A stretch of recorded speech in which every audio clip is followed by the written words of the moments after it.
Arrancamos. Bueno, bienvenidos a... Perdón, ya, ahora sí. Bueno, no me han entrado los demás varones, entonces ya creo que todos pudieron fallar a una clase o a dos. Ya, si quieren pasar esta nota, ya les toca que entren a todas las clases siguientes. Bueno, solamente se puede fallar a dos clases y esta ya es la tercera. Entonces ya no podrían fallar a más clases. Los que no han fallado, ahí verán. Bueno, hoy comenzamos con el libro de Jueces y este libro tiene mucho material, tiene mucho. Me gustaría que me hicieran ahí un emoticoncito, levantaran un emoticón. Los que leyeron más de la mitad del libro de Jueces, los que leyeron más de la mitad del libro de los Jueces, ahí indíquemelo en la pantalla. Lida, el pastor, nadie más. Yo, pastor, Michelle, yo lo leí sí. todo. Margot, bueno, me falta Edgar y me falta Mari, entonces pónganse pilosos. Samuel, ¿qué tanto leyó del libro de los jueces?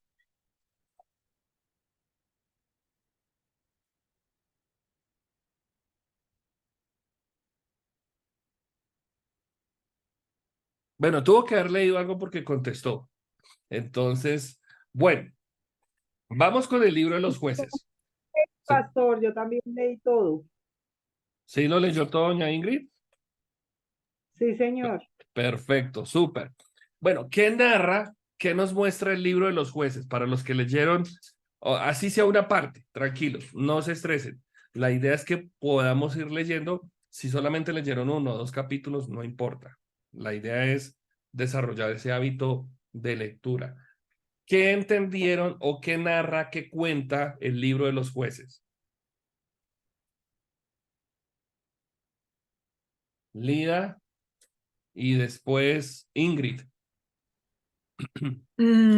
Bueno, lo que alcancé a leer, pues empieza como con algunos territorios que no logró Josué o el pueblo de Israel conquistar de Canaán. Se habla de la muerte de Josué y luego empiezan como a mencionarse los jueces, que si no estoy mal fueron 12 jueces que estuvieron con Israel. Me acuerdo que finaliza como con el pecado de Micaya, creo que se llamaba, y con Micaías, el sí. ataque a las tribus a la tribu de Benjamín. Ajá, muy bien, muy bien. ¿Quién más leyó algo? ¿Algún otro detallito por ahí que se acuerdan del libro de los jueces? Lo de Sansón, cuando como que Espérame que iba Ingrid y luego va Margot. Vale, Ingrid. Bueno, aparte de lo que dijo Lida, Sí, eh, vemos que, bueno, Israel cada vez, por ejemplo, cuando que yo también pude leer, vemos también la misericordia de Dios con el pueblo de Israel, ¿sí? Vemos que el pueblo de Israel caía en su pecado, caía en su idolatría, dejaba a Dios a un lado y ya cuando de pronto se veía en la situación difícil, clamaba a Dios y Dios siempre le colocaba un juez que lo libertara. ujú. ¿Sí? Vemos también eh, cómo se contaminaba, o sea, cada vez que dejaba Papi. a Dios de un lado. Algo que me impactaba, sí, en uno de los versículos era que una generación no conoció a Dios, ¿sí? Por el Sí, mismo pecado, por la misma caída de Israel. Eso era de uno de los versículos que me impactaban. Y también ver cómo una tribu casi se acaba, ¿sí? Por su pecado, por la idolatría, eso vemos en el Levita y la concubina, ¿sí? Como Benjamín, como los cananeos de pronto atacaron, una tribu atacó digamos, a sus propios hermanos, que fue la tribu de Benjamín, y después se vio un periodo donde ellos le buscaban esposa a los de Benjamín para que esa tribu no decayera. Ok. Entonces, bueno, y aparte de eso también, bueno, Para ahí, para que le deje y parte de listo. historia a los demás. Entonces, sigue Margot y Michelle ahorita me explica, me dice Michi, qué es lo de la cronología. Entonces, Margot y luego Bueno, Michi. ahí también en los jueces Gracias, Ingrid. voy a hablar sobre una mujer que se levantó, que fue Débora. La Débora, Dora, ajá. Débora, que peleó y mató a un rey, a Sísara. Entonces también ella libertó al pueblo de Israel. Entonces y Sansón también fue otro que también a lo último, o sea, Dios lo utilizó también a Gedeón, Sí. a Otoniel. Ujú. Muy Entonces bien. él los levantó a ellos como libertadores del pueblo de Israel. Esa muerte de Císara fue tremenda, ¿no? Uy, sí. Ahorita estábamos hablando con Edgar que cuando uno lee en Josué, eso es guerra tras guerra, muerte tras muerte, pero uno puede mirar aquí que la historia es como similar, ¿no? Hay mucha muerte, hay mucha cosa, hay mucha dificultad. Bueno, yo le estaba preguntando a Michi que me dijera sobre la cronología, pero me dice que está trabajando, entonces que nos va a escribir, pero bueno, listo, está bien. No, la idea es que esté concentrada, full concentrada para que estén pilosos con las clases, así como estamos en otras clases. Bueno, eh, ¿quién más? ¿Alguien más quiere comentar algo? ¿Quiere compartir algo de lo que ha leído? ¿Estoy como gritando mucho? No. Samuel, ¿qué leyó? Pues, ¿qué? Pues leí como los 5 primeros capítulos. Sí, Habla como el pueblo de Israel ya muerto. Josué empieza a conquistar la tierra prometida. Entonces son sí. como guerras y entonces van por tribus conquistando, pero se ve como un incumplimiento ya que algunas tribus no sacaron a todos los habitantes Ay, tremendo, sí, que señor, ese eran es un buen originalmente detalle. de esa tierra, entonces como que los dejaron ahí, entonces ahí se formó algo de pecado o maldad. Ese es un muy buen detalle, don Samuel. Listo. Edgar, Mari, ¿leyeron algo de los jueces por ahí de pronto pasaron o todavía no? No, no, pues no, no, de los jueces no. Bueno, listo. Entonces ahí, Yo de Josué poco, pero este todavía no. bueno, ahí van poco a poco. Hágale con calma, con paciencia. La Hágale. pregunta sí es por qué tanta como violencia, ¿no? Como por qué de colgar Sí, a las personas después de sacrificarlas y todo, o sea, ahí sí queda uno como, lo que sucede es que, bueno, era parte de lo que nosotros veíamos hace 8 días. Y ahorita creo que en algún momento lo vamos a explicar. Creo que volvemos a tocar en algún momento. No sé si lo alcancemos a ver. Pero sucede que el pueblo estaba viviendo en medio de tribus o en medio de poblaciones totalmente enemigas, totalmente diferentes. Eh, bueno, este domingo yo tuve la oportunidad de de mostrar un mapa de Israel y resulta que la nación de Israel, el pueblo hebreo, estaba rodeado de naciones enemigas, de culturas paganas. Y pues ellos no le iban a entregar la tierra al pueblo de Israel así como sigan, bienvenidos, los estábamos esperando, sino que mm, ellos tenían que conquistarla. Entonces, había ciertos momentos donde había que pelear, aunque no siempre la pelea era el plan de Dios, obviamente, pero también tenían que hacer una labor de conquista. Y cuando uno mira un poco la historia universal, uno se da cuenta que lo que le pasó a los hebreos ha pasado en todo el mundo en tiempos de guerra y en tiempos de conquista. Lo que le pasó a Colombia para librarse del yugo de los españoles que estaban acá, bueno, ustedes conocen un poco la historia.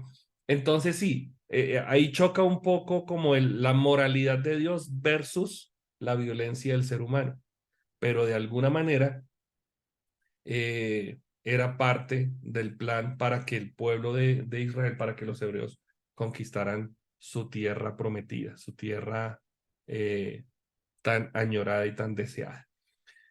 Bueno, muy bien, ahí van leyendo, ánimo, ánimo. Don José, ¿sí leyó o no leyó? Cuénteme a ver, don José, que no tengo tareas de don José. Hola, buenas noches. Sí, leí los primeros 6 capítulos. En los primeros capítulos habla principalmente de lo que es la muerte de Josué. Después habla de que el pueblo de Israel, digamos, a pesar de que Dios siempre estaba con el pueblo de Israel y siempre lo libraba de, digamos, de la mano del enemigo, ellos siempre volvían a caer en idolatría, ya Ujú. sea a la diosa de Acera o a Baal hasta a Tarot, creo que es. Sí, Y digamos, cada vez que ellos se desviaban, digamos, la ira de Jehová caía sobre ellos. Entonces, vemos que, digamos, ellos se arrepentían, o sea, y como es el pueblo amado de Dios, a pesar de que ellos pecaban, o sea, Dios tenía misericordia de ellos y digamos, en algún punto Dios o sea, digamos, los perdonaba. Digamos, ujú. ellos se reconciliaban con Dios, pero entonces en algún momento se volvían a rebelar en contra de Dios y les volvía a pasar lo mismo y otra vez. Sí, esa es como la Sí. constante dinámica. Y ahí uno podría pensar, uno podría imaginarse que así le sucede hoy día al cristiano. El creyente le pasa lo mismo. Peca, pero Dios está ahí. Peca, pero Dios está ahí. Y viene ese cuento, ese dicho, no es bíblico, pero es como esa idea que el que peca y reza empata. Y con Dios no es así, pero la gracia de Dios es muy especial. Y es ahí donde como que uno podría decir, venga, lo que nos pasa a nosotros hoy día, mire desde cuándo, desde dónde ha venido sucediendo. Bueno, vamos a ir avanzando. Yo les cuento que yo tengo, esta clase la he preparado, la preparé más que un yogur y tengo mucho material. Voy a ver si lo podemos pasar todo. Casi que todo lo que tengo está aquí en el libro, todo lo que tengo en la clase y en otro material. Por eso les voy a invitar, los que pueden tener acceso a sus PDFs, si los pueden hacer, háganlo. Vamos a hablar de por qué se llama el libro de los jueces. ¿Por qué se llama el libro de los jueces? A ver, ¿quién me puede ayudar con eso? ¿Por qué los jueces? Una respuesta breve, breve, breve, cortica. ¿Por qué jueces? Yo, José, José. porque, digamos, cada vez que el pueblo se rebelaba o, digamos, se iba y adoraba a otros dioses, Dios ponía un juez o alguien que los ayudara a ellos a arrepentirse y a volver como que al riel, pues al camino otra vez. Perfecto, muy bien. ¿Qué escucharon o qué vieron por ahí del autor del libro?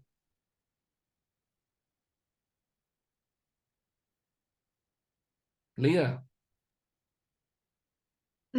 Iba a hacer como una acotación de lo de los jueces. Digamos, en el libro se decía que no era propiamente porque pertenecieran como a la judicatura, no eran Sí, jueces, sino ajá. que su rol era un poco más de libertadores Ujú. de la tierra.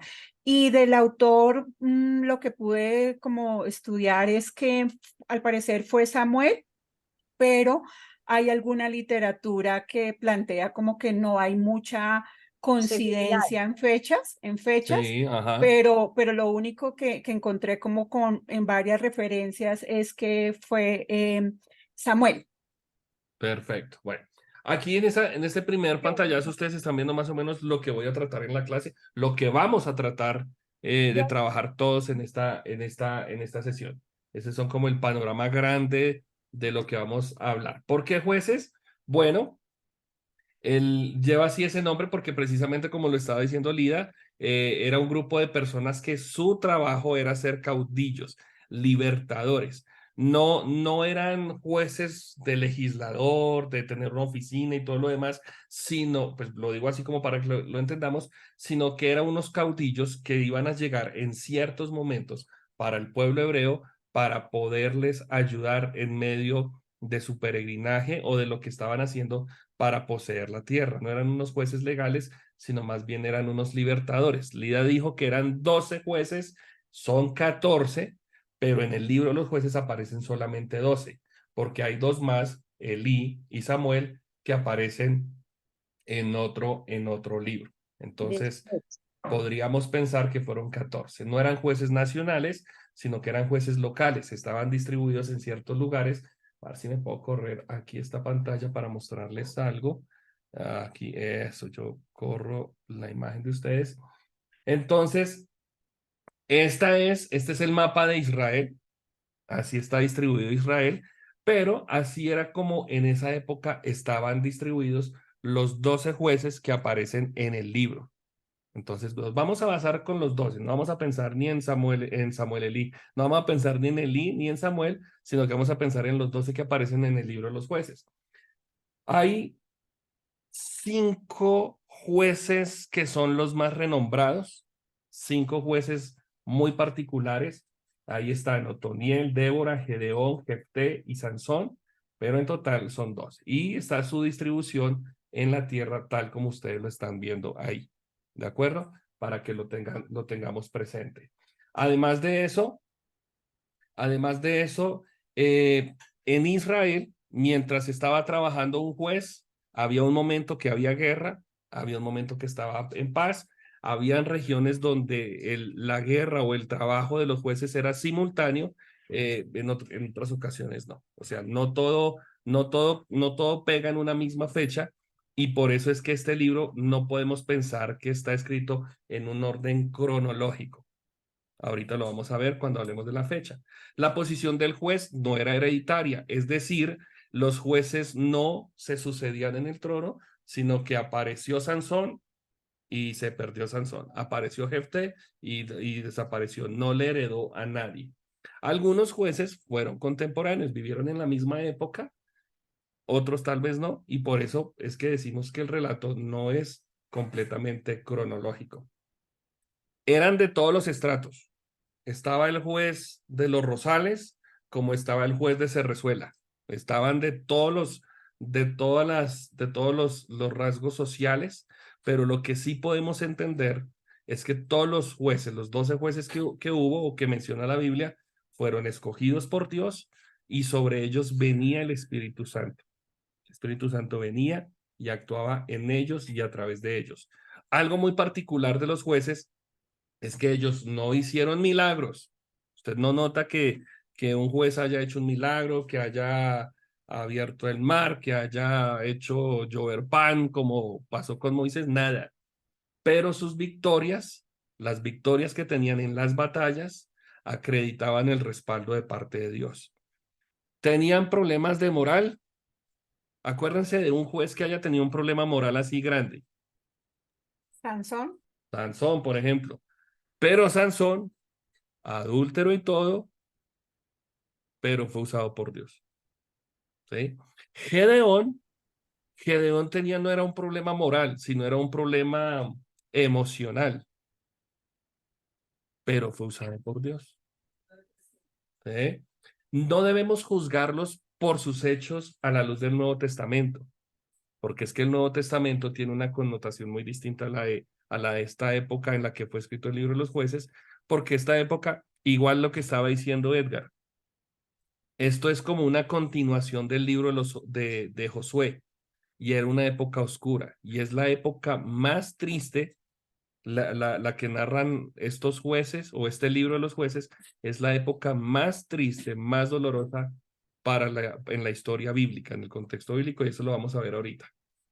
Y aunque tenían problemas morales, aunque tenían dificultades, algunos de ellos están mencionados en el Nuevo Testamento, en el libro de Hebreos, el capítulo 11, que es el capítulo que se llama el capítulo de los héroes de la Fe, de la de fe. la fe. Fe. Muy, muy bien. Hablemos un poquito del autor, pues el libro no lo indica con exactitud, pero el Talmud, ¿saben qué es el Talmud? El Talmud es la colección o la recopilación de libros sagrados del pueblo hebreo. No es el Torá, ojo con esto. El Talmud es como una serie de libros que se escribieron como relatos orales, como tradición oral que fue escrito para los hebreos, que fue escrito en su momento y que ellos lo recopilaron. En ese Talmud, en esa recopilación de libros, ese libro de los jueces se le atribuye al profeta Samuel. ¿Alguien quiere leer primer libro de Samuel, capítulo 10, verso 25? ¿Quién lo quiere leer?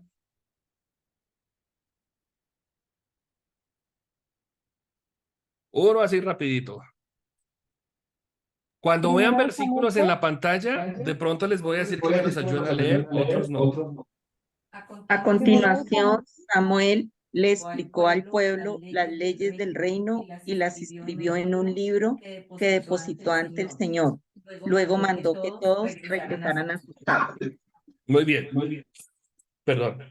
Ahí entonces uno podría decir, ahí se le atribuye a Samuel el hecho de haber escrito el libro de los jueces, solamente con ese pedacito que aparece en el libro de Samuel. Entonces, asumamos que el libro fue escrito por Samuel. Tal vez sí, tal vez no, pero lo vamos a creer por ese lado. No nos afecta en nuestra salvación, no nos afecta en nuestra normativa de fe, pero pues es como lo que más se acerca para nosotros. ¿En qué periodo histórico fue escrito? Entonces, acuérdense que comienza desde la muerte de Josué hasta el comienzo de la monarquía. El pueblo de Israel a su alrededor, todos los pueblos que habían eran pueblos que tenían reyes. Israel no. Israel tenía un gobierno teocrático, era Dios quien mandaba. Pero en esta época de los jueces, aún no hay reyes, pero los jueces son personas que, como ustedes lo vieron ahorita en el mapa, ellos se estaban moviendo en diferentes lugares, en diferentes sectores de Israel, y allí ellos eran los que legislaban. Que si hubo más jueces, yo creo que sí tuvieron que haber habido más jueces, pero estos fueron los que Dios quiso que aparecieran en el libro. De acuerdo, gracias. Ajá. La cronología descrita en este libro es confusa, porque nos habla de más o menos, creo que en el libro de Job, en este libro, nos habla más o menos de un lapso de 480 años de escrito entre el primer y el último juez, pero hay otros escritos que hablan de 400 años. Pudieron haber jueces contemporáneos, es decir, que estaban cruzados en la misma línea del tiempo, como otros que estuvieron antes o después. Se pudo haber descrito en cifras aproximadas. Si ustedes se dan cuenta, en este libro predomina mucho un número. el 40. El 40. Entonces es como si fuera como cuando uno acá dice hace tiempo, hace mucho tiempo, o cuando uno menciona el ayer, pero el ayer fue tal vez antier tras antier. Entonces es como si hubiese una mezcla ahí con el tiempo. ¿Qué sucede en esa época? Y es algo que predomina acá, que no había rey. Por lo menos hay unas 5 menciones, 4 o 5 menciones en todo el libro que nos dice que en la época de los jueces no había ningún rey. El primer rey de Israel, ¿cuál era o cuál fue? Saúl, El el rey rey Saúl. Saúl. Entonces, lo que se escribió coincide con lo que se vivió antes del rey Saúl. Es decir, no se pudo haber escrito después. No se pudo haber escrito después. Tuvo que haberse escrito antes. ¿Me explico? Porque el mismo libro lo menciona. No había rey en esta época. Entonces, aquí les muestro, me han gustado ahora las líneas del tiempo. El domingo trabajé con una, aquí estoy trabajando con otra. En esta línea del tiempo, la historia está desde la época de Abraham y desde Abraham uno puede, ¿ustedes ven cuando yo señalo con el cursor? No. Sí. ¿Sí? Ok. Entonces, en la época de Abraham comienza la historia del pueblo hebreo y termina el libro de Génesis con la muerte de José. Luego comienza la historia del Éxodo y aquí, más o menos en esta época, en los años 1400, 1450 antes de Cristo, comenzamos a ver los libros de Números, Levítico, Deuteronomio y el primer libro, dígame, el libro de Josué. Más o menos, por allá en el año 1400 y pico antes de Cristo, se escribe el libro de los jueces, que nos van a mostrar toda la historia de estos 12 tribus, de estas 12 jueces, hasta el año 1030, 1020 más o menos antes de Cristo. Ese es todo el lapso, bueno, hasta el año 1055, no había visto aquí el numerito. Entonces, más o menos ese es el lapso de tiempo en el que fue escrito la historia que fue escrita en este libro de los jueces. ¿De acuerdo? Más o menos fecha de escritura, entonces ya podemos decir que el autor posiblemente fue Don Samuel en el año 1043 entre el año 1043 y el año 1050, 1055 antes de Cristo. ¿Listo? Bueno, ¿qué pasaba con el pueblo? ¿Qué era lo que sucedía? Entonces a esto es a lo que me refería hace unos minuticos. Fue la época más triste, fue la época más oscura del pueblo de Israel. ¿Por qué? Porque el pueblo está cayendo en un ciclo de desorden, en un ciclo de caos tremendo. Solamente hay problemas, van, vienen, se levantan, oran, ayunan, caen, pecan, se levantan. Es una época dura, es una época triste. No había paz. Si ustedes se dan cuenta, es como, vuelvo y lo digo, para entenderlo mejor, es como la continuación, es como la secuencia de la historia de Josué. Porque hay guerras, porque hay muertes, porque cada uno de estos hermanos, de estos jueces, hay jueces buenos como hay unos jueces repailas, remalos. No había paz, no había seguridad, había una escasez de recursos, se vivía en una época dolorosa, había pobreza. Los pueblos que estaban alrededor del pueblo hebreo, del pueblo de Israel, eran malos, eran perversos, los destruían, los atacaban, les sacaban absolutamente todo. Y eso había atacado la mente de los hebreos y pensaban que en algún momento iba a venir alguien a destruirlos, a aniquilarlos, a acabarlos por completo. El tema central, esa situación me deja pensar en el tema central. Jueces 2, del 10 al 19, me muestra cómo es el ciclo de vida del pueblo en esta época. Jueces 2, 10 al 19, ustedes lo van a leer ahí en sus apuntes.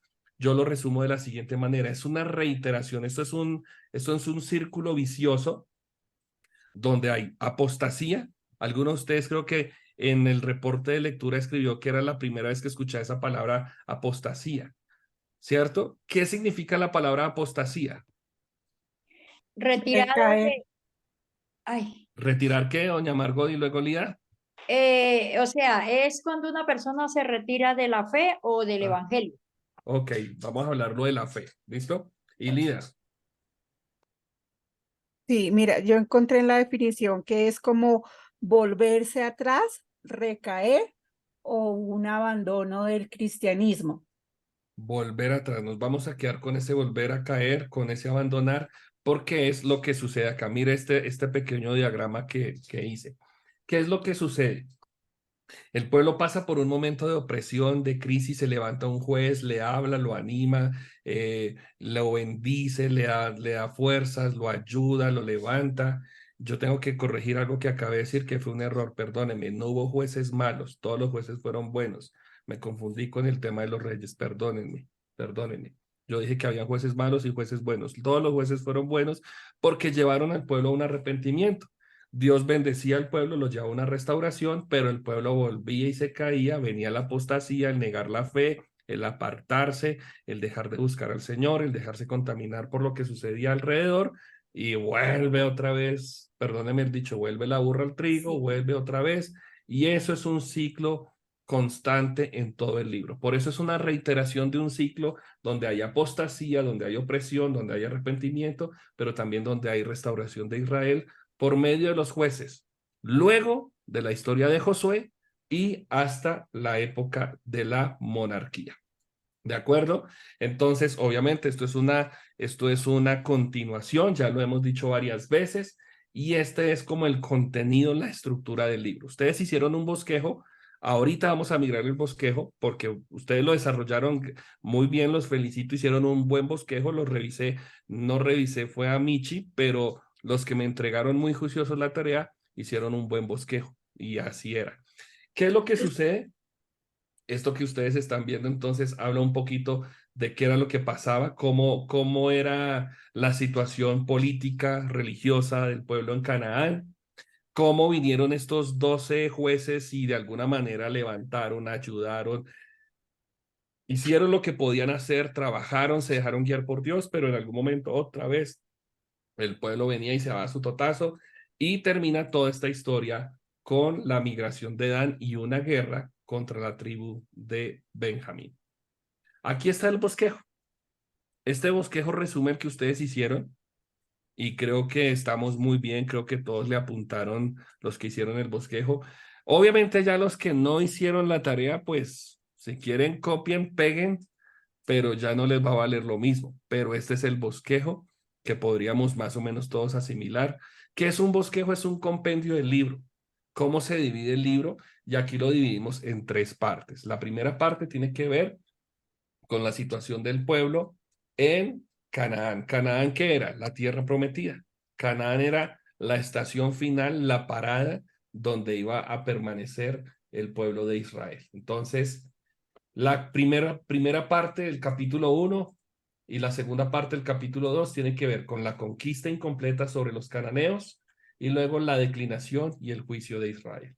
La segunda parte es la historia de las opresiones y los 12 libertadores, los dividimos en 7 bloques.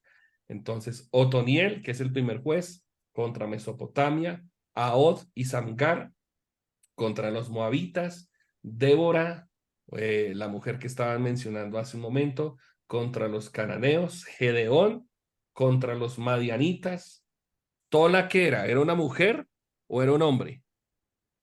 Un hombre. Ah, porque es que no me falta que me digan que Tola y Maruja, ¿no? Entonces, Tola y Jair contra los efectos de Abimelech. Y Jefté, Ibzán, Elón y Abdón contra los filisteos y contra los amonitas. Y por último, nuestro muy recordado Sansón contra los filisteos. ¿Cómo se cierra el libro? Desde el capítulo 17 hasta el capítulo 21, con la idolatría de Micaía y los danitas, y el crimen en Gaba, y la guerra contra Benjamín. Entonces, el bosquejo, así dividimos el libro. Lo dividimos en 3 partes muy grandes, que son las mismas que vimos ahorita en el punto anterior, que las están viendo acá, son estas mismas que aparecen acá. La primera parte va del capítulo 1 del capítulo número 1 hasta el capítulo 3, hasta el versículo 6. La segunda parte va del capítulo 3, versículo 7, hasta el capítulo 16, el versículo 31, donde nos va a narrar toda la historia de nuestros queridos jueces. Y el cierre del libro va del capítulo 17 al capítulo 21, que es el capítulo final. ¿Cuáles son las palabras claves de este libro? ¿Cuáles son? ¿Cuáles ven ahí ustedes? Rebelión, castigo, arrepentimiento y restauración. Exactamente. Y eso es, Edgar, lo que nos resume toda la historia de este pueblo. Esas palabras son como la fotografía, la infografía del pueblo. Y son las mismas palabras que están abajo. ¿Cuáles Sí. son? Pecado, servidumbre, súplica y salvación.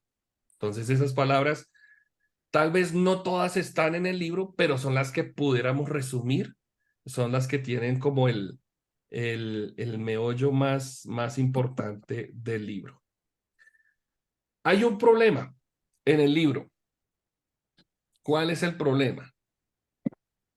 Bueno, no uno, varios problemas. Es que no hubo alguien que le llegaran los talones a Josué y por ende no había nadie que fuera lo suficientemente tan buen líder como Moisés. La Biblia dice que Moisés fue un hombre manso, más manso, no menso, más manso que cualquier otra persona en la tierra y tuvo un liderazgo prominente, tuvo un liderazgo especial. Viene Josué, Josué también fue un buen líder, pero él fue guerrero. Pero pues ya lo vimos por qué, pues era lo que estaba ocurriendo ahí en su entorno. Pero no había quien dijera, venga, vamos a seguir la tarea que empezó Moisés, lo que hizo Josué. No hubo quien se apropiara del tema.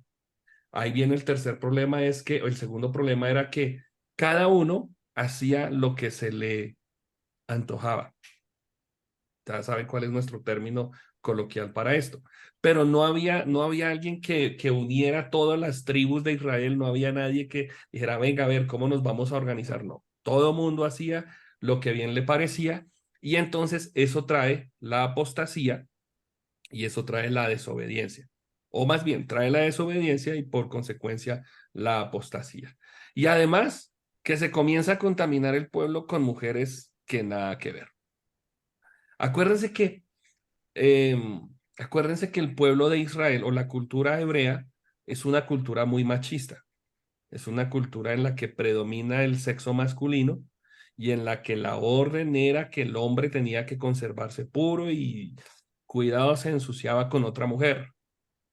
Yo sé que el término no es ensuciar, pero es para que me entiendan. No se podían unir a otras culturas. Dios quería un pueblo santo, un pueblo celoso, y pues esa era una de las implicaciones que había. Si cogían, si tomaban otra mujer de otra cultura, pues esa cultura se iba a ir adhiriendo a la familia y se iba a ir perdiendo. Y mira el punto al que llegamos. Ya ustedes y ya nosotros no sabemos cuál fue el final de Sansón, pero el punto de Sansón es como lo que se ve por encima del iceberg, pero el problema está debajo. Todo el libro de los jueces nos está mostrando una panorámica que lo que Dios quería era un pueblo santo, un pueblo que no se contaminara, pero las mujeres cananeas seguramente eran, las mujeres de los pueblos cananeos seguramente eran más bonitas, más agraciadas, no lo sabemos, y por ahí, por lo que entra en el ojo, es por donde está el problema. Pero a pesar de todo ese malestar, a pesar de estas cinco puntos que encontré en el libro, a pesar de eso, Dios sigue firme con su pueblo. Y hay una figura que aparece en el libro de Josué, en el libro de jueces, perdón, es esta, donde dice el ángel del Señor.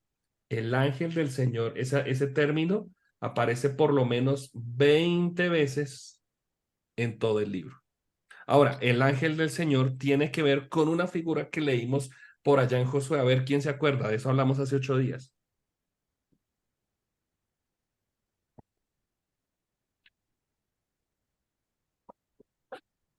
En Josué hablamos que hubo un encuentro de Josué con el varón de la espada desenvainada, el príncipe de los ejércitos, ¿se acuerdan? Solo mencionamos hace 8 días. El ángel del Señor muy probablemente puede ser ese mismo personaje. ¿Y quién dijimos que era ese personaje? A ver. Uy, no puede ser. Jesús. La representación de Jesús. Eso se llama una teofanía. Una teofanía, una representación de Jesús en el Antiguo Testamento. Entonces puede ser, y da mucho, apuntaría, porque si Dios está con el pueblo, acuérdense que uno de los nombres con los que se conoce a Jesús entre el pueblo hebreo era el Emanuel, que quiere decir el Dios con nosotros. Entonces puede que sí nos apunte. Un contraste rápido entre jueces y Josué. Mire lo interesante. Esto está ahí en el libro de Pablo Hoff. Me gustó mucho esto. En Josué se conquistan 7 naciones en 7 años. Mientras que en el libro de Josué hay 7 apostasías, 7 opresiones y 7 liberaciones. Gracias. Qué interesante, ¿no? Hay 7 naciones conquistadas en 7 años en Josué, pero en jueces hay 7 apostasías, 7 opresiones, 7 liberaciones. 70 veces cae el justo, pero con todo Dios lo levanta. Uno podría decir, uy, le pegó y entró, ¿verdad? Pero es parte de del trato que Dios tiene con nosotros. En Josué y en jueces, en Josué vemos la victoria del pueblo, mientras que en jueces vemos la derrota. En Josué vemos la libertad, pero en jueces encontramos esclavitud. En Josué encontramos fe, en jueces encontramos incredulidad. En Josué encontramos progreso, mientras que en los jueces encontramos decadencia. En Josué obediencia versus la desobediencia. En Josué una visión celestial versus un énfasis terrenal en el libro de los jueces. Gozo en Josué versus tristeza en el libro de los jueces. Fortaleza en el libro de Josué versus la debilidad del ser humano en el libro de los jueces. Unión entre las tribus en Josué mientras que una desunión en el libro de los jueces. Un líder fuerte en Josué versus la falta de un líder visionario en el libro de los jueces. Bueno, ahí ustedes ven en la pantalla un versículo bíblico que está en 1 Corintios capítulo 10, perdón, capítulo 1, versículo 27. ¿Qué dice? Sino que lo necio del mundo escogió Dios para avergonzar a los labios, y lo débil del mundo escogió Dios para avergonzar a lo fuerte. Ok. Dios escogió de lo necio, de lo que uno podría decir no sirve, para avergonzar a lo que sirve. Dios escogió de lo que no es para avergonzar a lo fuerte. ¿Y saben qué me gusta? Miren este dato que encontré. En Jueces, ¿qué utilizó Dios? Utilizó aguijada de buey, una quijada de buey, una estaca, unas trompetas, ¿Mm? unos cántaros, unas antorchas, una rueda de molino y la quijada de un asno. O sea, con cosas muy absurdas, muy coloquiales, utilizó Dios para destruir enemigos. Con cosas muy sencillas, fueron las que utilizó Dios para traer juicio, para destruir, pero sobre todo para recordarle al pueblo que Él estaba siempre con él, que estaba pendiente. Algunas curiosidades de este libro, algunas curiosidades del libro de los jueces. Aquí en el libro de los jueces encontramos el primer nazareo que se registra en toda la historia. ¿Quién era? Sansón. Sansón. Sansón, ¿Mm? El hombre más fuerte que se ha conocido. Sansón. Un hijo sanguinario y un padre lleno de dolor. La historia de Jefté, una historia dura. Ahorita, si nos alcanza el tiempo, vamos a tocar un poquito la historia de Jefté y la historia de Abimelech. Un espíritu maligno, el primer Chucky en la Biblia, podríamos decirlo, y el espíritu de Dios. Y miren que aquí yo escribí algo y así está en el escrito para que lo tengan en cuenta, que cuando en la Biblia se habla de un espíritu con minúscula, es el ser humano, es un espíritu del ser humano o es un espíritu maligno. Pero cuando se habla del espíritu en mayúscula, tiene que ver con el Espíritu Santo, la persona de la Trinidad. Muchos soldados mueren por pronunciar mal una palabra. Imagínese eso. Imagínese esa característica. La vamos a ver más tarde. 300 hombres victoriosos, pero 600 desesperados. Un relato donde hay 300 hombres victoriosos y 600 hombres desesperados. Una de las dos fábulas que aparecen en la Biblia. Una de las dos fábulas que aparecen en la Biblia, en el capítulo 9. Y por último, una casa de zorras. Una narración de adivinanzas. Una prueba de un vellón de lana. Una prueba, probando el hombre a Dios. ¿Será bueno probar a Dios? Ahora lo vamos a mirar. Un corte de mechones de cabello, la primera trasquilada o el primer trasquilado. Ahí está en la Biblia. Vean, son curiosidades que uno encuentra ahí en este libro. Bueno, vamos a mirar, entonces, vamos a invertirle un poquito de tiempo, ya son las 8. Vamos a hacerle hasta las 8:10 para que nos tomemos un receso y cerramos a las 9. Ya me di cuenta que el tiempo no nos va a dar, entonces yo creo que les voy a dejar más bien por unos 50,000 pesos estas slides para que ustedes los revisen en su casa. No mentiras. Vamos a trabajarle hasta las 8:10. Contenido de los jueces. Lo vamos a dividir en tres partes. La parte número 1, la victoria incompleta de las tribus, teniendo en cuenta el bosquejo. Luego la parte de los 12 jueces. Y por último, la corrupción social en la época de los jueces. Entonces vamos a trabajar esos minuticos. Intentemos trabajar estos 10 minutos en la victoria incompleta de las tribus. ¿A qué nos referimos con esto? ¿Quién quiere leerse este párrafo que está aquí en la pantalla?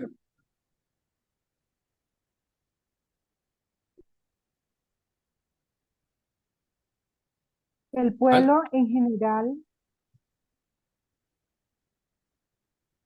Ujú. El pueblo en general falló en no sacar a todos los enemigos cananeos que habitaban a todo lo largo de la tierra prometida, en parte por desobediencia y en parte porque Israel no pudo humanamente contra algunos pueblos más fuertes que ellos. Pues es Ustedes se, 1:18.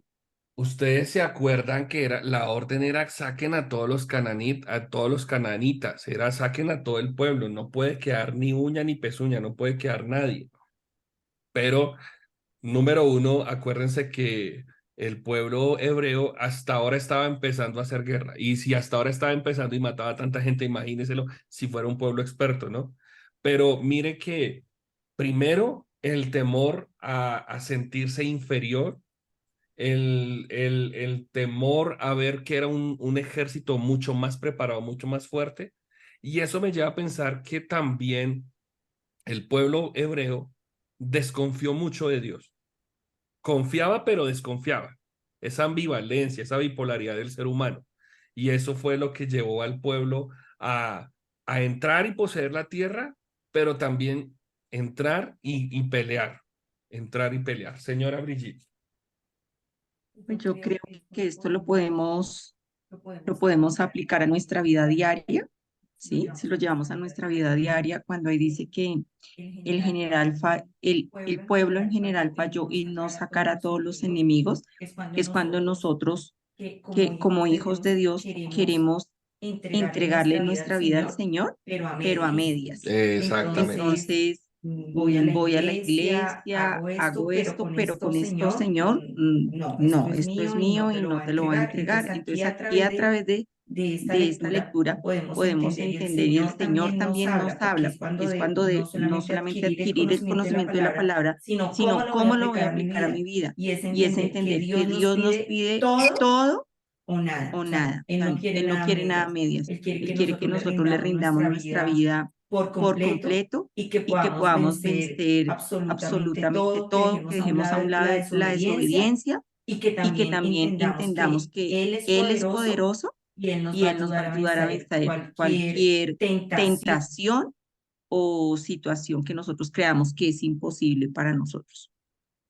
Hace 8 días, gracias, pastoras. Hace 8 días, no, perdón, este domingo que pasó, yo les estaba enseñando algo en la iglesia y era que los escritos de la Biblia no fueron todos escritos para nosotros como cristianos hoy día, no, sino que fueron escritos para la gente en su época, en su contexto, pero cuando la escritura llega a nosotros, llega ya con una obligación moral o con un ejemplo moral.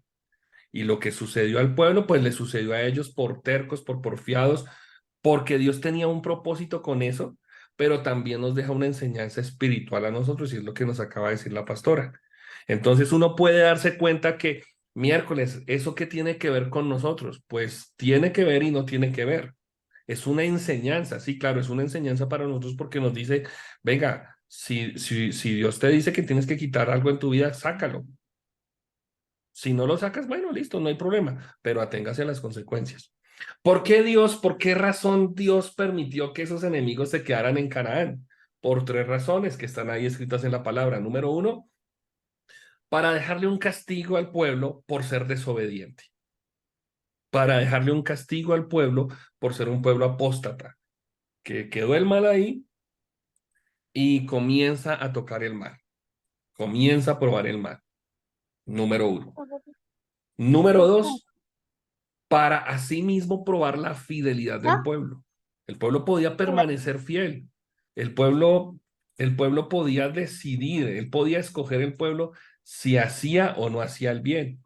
Acuérdense que en el libro de Josué hay un texto cuando Josué se levanta envalentonado a afirmar al pueblo y le dicen, escojan ustedes a quién van a servir, al Dios que los sacó a sus papás de Egipto, o van a servir aquí a los pueblos paganos. Escojan, pero yo decido, mi casa y yo vamos a servir al Señor.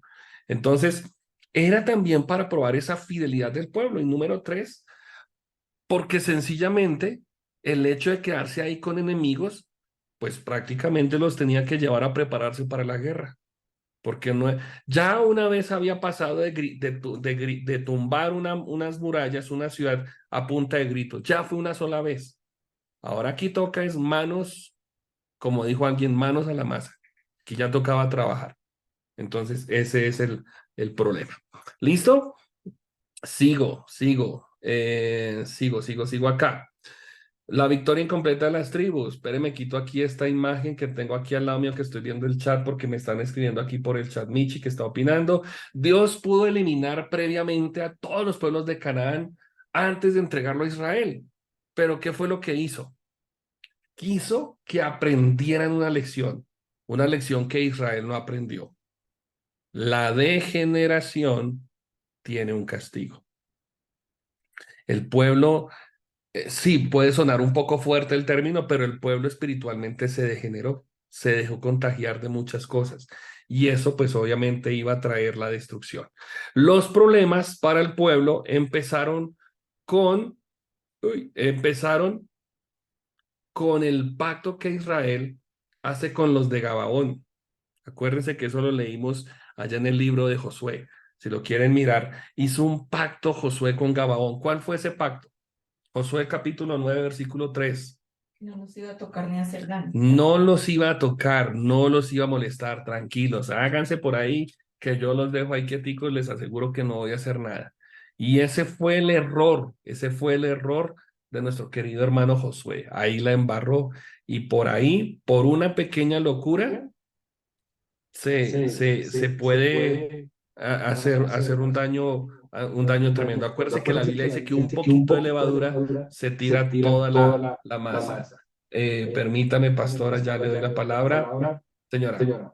Ahí les faltó al pueblo haber tenido discernimiento, ¿sí? Porque ellos se acercaron con engaño a ellos, hacerle pues ese trato, y por eso fue que ellos cayeron en la trampa. Entonces es lo que nosotros hoy en día debemos pedir al Espíritu Santo, que nos dé esa revelación, porque habrá gente que se va a querer acercar a nosotros con engaño, pero el Espíritu Santo es el que se va a encargar de sacar a la luz todo y de revelarlo. Entonces, que no nos pase como le pasó al pueblo de Israel, que se dejó engañar por los gabaonitas.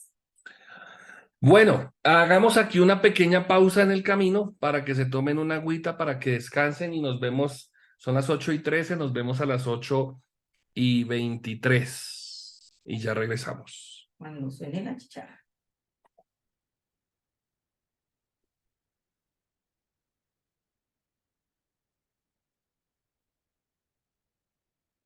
Tienes abierto.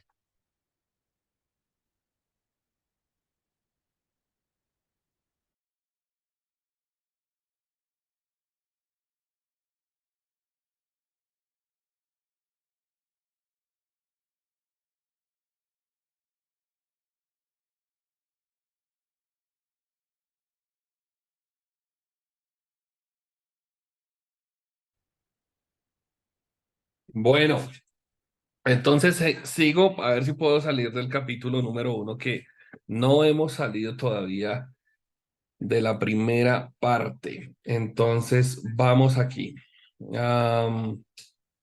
Pantalla, presentación, listo. Si ustedes quieren, pueden tener esa presentación. Me acuerdan al final para compartirla y enviárselas para que ustedes la puedan consultar. Muy seguramente no la vamos a alcanzar a terminar hoy, entonces vamos a correr hasta donde más podamos. Y como el libro de Ruth es un libro un poquito más cortico, entonces podíamos terminar de enseñar en la próxima clase. Vamos a ver. Bueno, resulta que ustedes van a encontrarse en el capítulo número 1 con los enemigos del pueblo de Israel, que son todos los fereceos, los cananeos, los amorreos, todas esas culturas, todos esos grupos que estaban ahí, todas esas naciones. Aquí la vamos a ver. Entonces, en este mapa, aquí tiene que ver un poquito con lo que lo que estuvimos hablando el domingo y con lo que estamos viendo en las noticias, ¿de acuerdo? Ya les voy a explicar el por qué. Este mapa es el que nos representa todo lo que tiene que ver con el terreno de Israel, Palestina, Gaza, etcétera, y etcétera. Pero resulta que en la época de los jueces se van a encontrar los jueces con una cantidad de enemigos, que ahí los vamos a mencionar, los sidonios, los amorreos, los cananeos, los fereceos, los heveos, los jebuseos, los filisteos, los heteos, los amonitas, los moabitas, los amalecitas y los edomitas. Todos ellos tienen un espacio aquí dentro de la nación, todos, absolutamente todos. Entonces imagínense que era la tierra prometida, la tierra que ellos iban a poseer, pero en medio de esa tierra, se iban a encontrar en todo su proceso, se iban a encontrar con muchos enemigos. Son estos que ustedes van a ver aquí al lado y que los vamos a ver aquí señaladitos. Los sidonios, los amorreos, los cananeos, los fereceos, todos van de norte a sur, todos estaban rodeando precisamente a todo el pueblo de Israel. O sea, no iban a tener descanso en ningún momento. Siempre se iban a encontrar con todos estos enemigos, siempre los iban a tener al lado suyo. Entonces, pues eso requeriría de ellos una operación estratégica, un trabajo bien elaborado para poder poseer la tierra, para poderse establecer en la tierra y poder distribuirse entre esas tribus que habían sido establecidas, ¿no? Entonces, ahí les quería dejar ese mapa para que ustedes lo tengan ahí como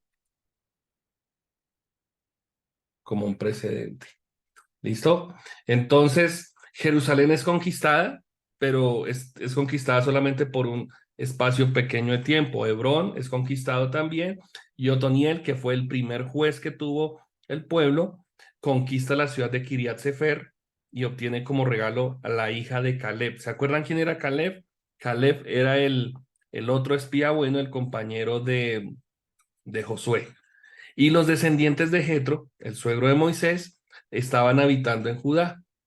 Los de Judá, los de Simeón, conquistaron Sefat, Gaza, Ascalón, Hebrón no, sino Ecrón. Todo eso lo ven ustedes en el mapa, ustedes lo van a tener ahí a la manito para que recuerden cuáles son los sitios que ellos están poseyendo. Ahí al final del capítulo número 1, ustedes encuentran toda esa historia, cómo comienzan a establecerse esas pequeñas pero grandes conquistas que ellos comienzan a tener para poder comenzar a establecerse dentro del terreno que Dios les estaba entregando.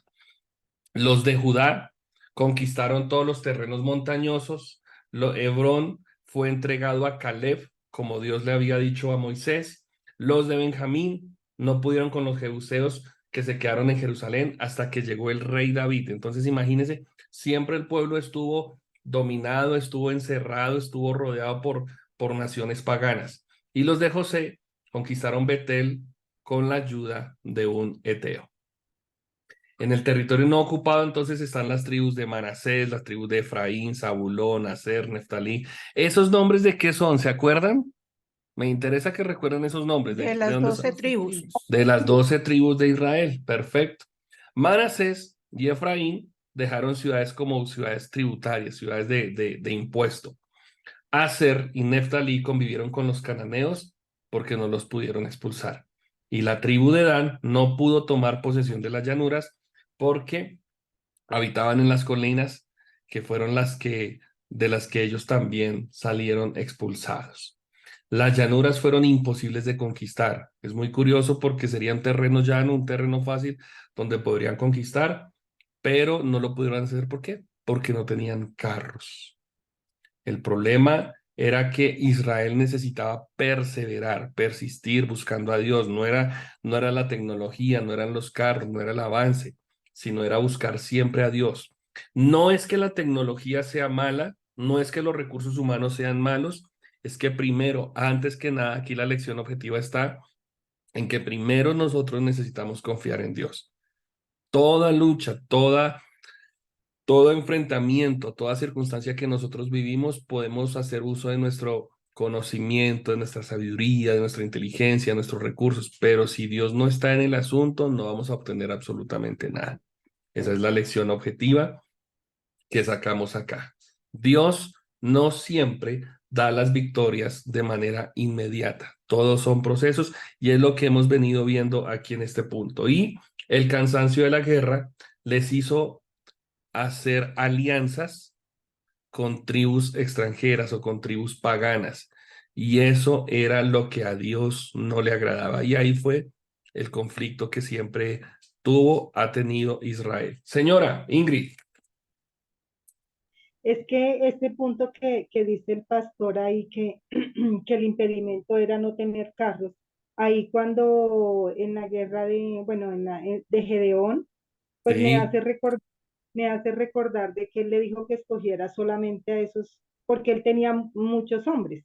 Entonces les exactamente. dijo que escogiera para que Israel no creyera de que pues iba a ganar la guerra por ellos y no porque Dios estaba con ellos. Sí, claro. Es como entender de quién era la dependencia del pueblo, ¿no? De quién iba a depender. Obviamente que, bueno, para nosotros que ya tenemos la historia aquí escrita, plasmada en la Biblia, pues uno dice, uy, qué gente tan bruta no confiar en Dios. Pero vayamos nosotros a estar en una situación similar y pues lo primero que nosotros queremos tener es plata, tener ahorros, tener viajes, tener esto, tener aquello. Y ay, sí, confiemos en Dios, pero es la lección objetiva para nosotros. Necesitamos aprender a confiar en el Señor, necesitamos aprender, no solamente confiar, porque es que el problema no es confiar, el problema es obedecer, el problema es ser fieles con Dios. Dios dice tal cosa y la vamos a hacer. No le podemos obedecer a Dios por mitades. Ay, sí, confiemos en Dios. Pues sí, confiemos, pero el confiar implica que yo tengo que obedecerle a Él. Y eso es algo que vamos a ver ahorita en unos slides adelante. En el capítulo número 2, cuando aparece el ángel de Jehová en Boquín, entonces lo que sucede es que el ángel de Jehová se le aparece al pueblo y le recuerda al pueblo en quién debe estar confiando. Precisamente lo que tú estabas diciendo, en quién vamos a confiar. En la gente, en los carros, en la provisión, o vamos a confiar directamente en Dios. Entonces, ahí es donde viene ese como ese arrepentimiento. Hoy Dios nos habló, ese encuentro emocional, no, Dios nos bendijo, qué rico Dios está con nosotros.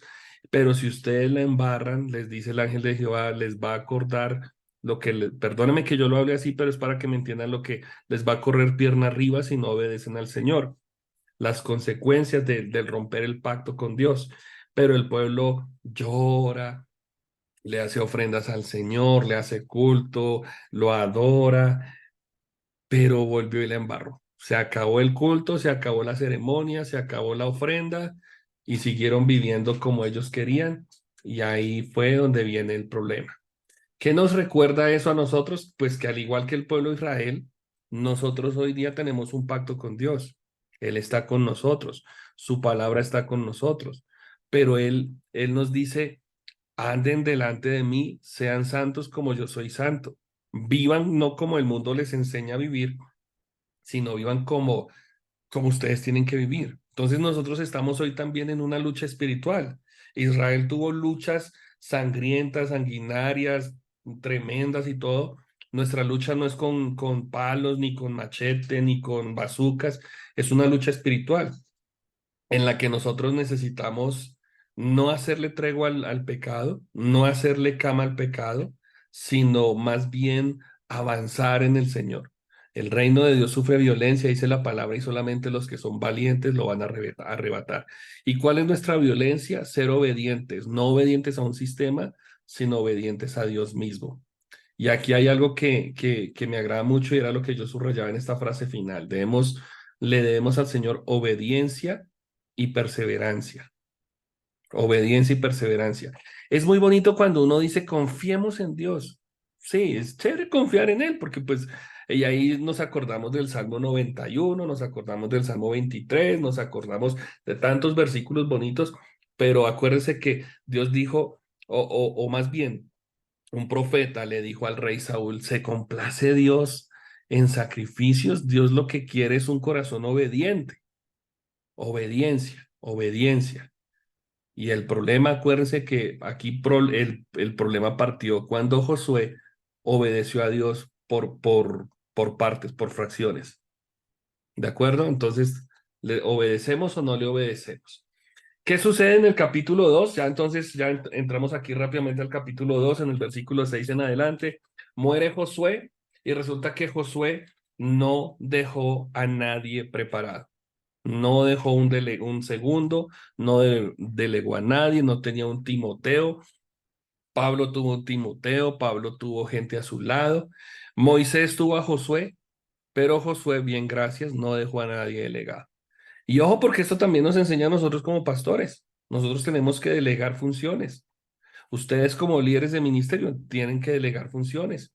Edgar, que es un empresario, pues seguramente en su negocio, en su almacén, Mari, que también tiene su negocio, aprenden a delegar. Los que tienen hijos acá, delegan funciones a sus hijos, porque nosotros, como dijo el salmista Darío Gómez, nadie es eterno en el mundo. Tenemos que dejar un delegado en alguna función, tenemos que dejar personas a las cuales les vamos a asignar funciones, y eso es bíblico.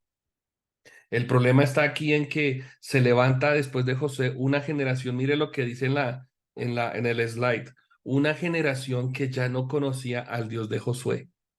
En la época de Josué se acordaban de Moisés, pero después de Josué, si no conocían a Josué, mucho menos a Moisés. Tremendo, ¿no? Ahora, eso no, esto es una hipérbole, esto es una exageración. No quiere decir que nadie conocía a Dios. No, sí lo conocían, pero proliferaba más el mal, proliferaba más la cultura pagana que el mismo conocimiento de Dios. Y el pueblo falla en transmitir a los descendientes las enseñanzas que Dios les dio. Y eso es tremendo, porque hoy día también puede ocurrir lo mismo. Hoy día también está ocurriendo lo mismo. Entonces, ojo, algo que me deja a mí de legado esto es que nosotros tenemos que enseñar, predicar, hablar de Dios. Creo que esa era el punto máximo en la prédica del domingo. Si no la han escuchado, escúchenla, pero al final el llamado, ¿cuál fue? Predicar, hablar de Jesús, hablar de Dios siempre, en todo momento, estar enseñando. Porque en algún momento de la historia se perdió Deuteronomio 6.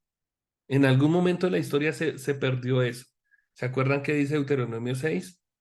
Enseñen, hablen de Dios al acostarse, al levantarse, en todo lugar.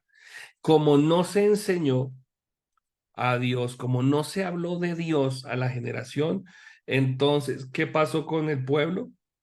Dejaron a Dios y lo cambiaron por los Baales y por Astarot. ¿Quiénes son ellos? Son dioses paganos. Mira, eso parece ese dios pagano. Cuando yo estaba mirando esta estatuilla de Baal, estaba pensando en las figuras que hoy aparecen de los extraterrestres. No quiero ser exagerado, no quiero sonar fanático, pero mire que te tiene cuerpo como esos extraterrestres que hoy día dicen que aparecen por ahí. Entonces, como que siempre volvemos a la misma historia, inventarnos dioses, inventarnos cosas para suplantar el plan de Dios. ¿Qué hace Dios frente a eso? Sencillamente Dios castiga al pueblo, y por eso es que se tiene que levantar esa generación de jueces que liberaban, que traían libertad al pueblo de sus enemigos. Pero lo que sucedía con los jueces, acuérdense ahorita cuando vimos el slide del círculo vicioso. Entonces el pueblo escuchaba a Otoniel, el pueblo escuchaba a Gedeón, escuchaban a Barak, escuchaban a todos estos jueces, se arrepentían, pero volvían y caían en lo mismo. ¿Por qué? Porque su corazón ya estaba enviciado en otro tema. Ya el corazón del pueblo estaba totalmente ido a figuras que no eran Dios. Y eso es lo que también puede estar pasando hoy día, eso es lo que puede estar ocurriendo. ¿Cuál fue el castigo que Dios entregó? 4 puntos. ¿Qué dicen ahí? ¿Quién lo quiere leer?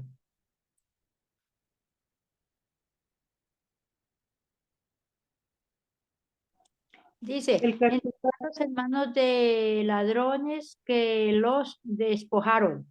1, Segundo, ya no poder hacer frente a sus enemigos. 2, Está la mano de Jehová contra ellos para mal y tener gran aflicción. Tremendo, ¿no? Porque eso era esa era la constante. Esa era la constante. Esos 4 puntos es la repetición de la repetidera, como decían nuestros papás. Y a pesar de darles libertadores, a pesar de darles caudillos, gente de avanzada, el pueblo tampoco le copiaba el mensaje a los jueces. O sea, los jueces son como el pastor de la iglesia que, oiga, cuidado, pilas, no haga, no haga. Y salimos de la iglesia y hacemos. ¿Mm? Entonces, eso era lo que estaba sucediendo. El pueblo no le seguía espiritualmente, sino que el pueblo se emocionaba era con la conquista. Uy, ganamos. Uf. Imagínense cuántos no quisieron seguir a Dios o cuántos se asustaron cuando a Sansón le sacaron los ojos. Pero cuántos no se alegraron cuando Sansón sin ojos destruyó ese templo, ese salón de los filisteos y los acabó. Pero después volvió y cayó la misma desgracia. O sea, todo era ese bendito ciclo. Pero ¿qué pasaba con Dios? Que Dios había tenido, ha tenido y seguirá teniendo misericordia de su pueblo.